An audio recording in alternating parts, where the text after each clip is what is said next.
സ്വന്തം ആന.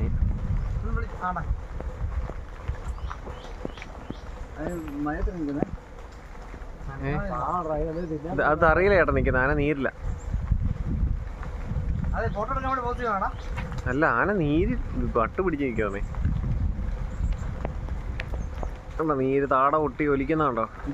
സൈഡിൽ നോക്കി ആനയുടെ കണ്ണം നോക്കി, കണ്ണിന്റെ സൈഡ് അപ്പുറം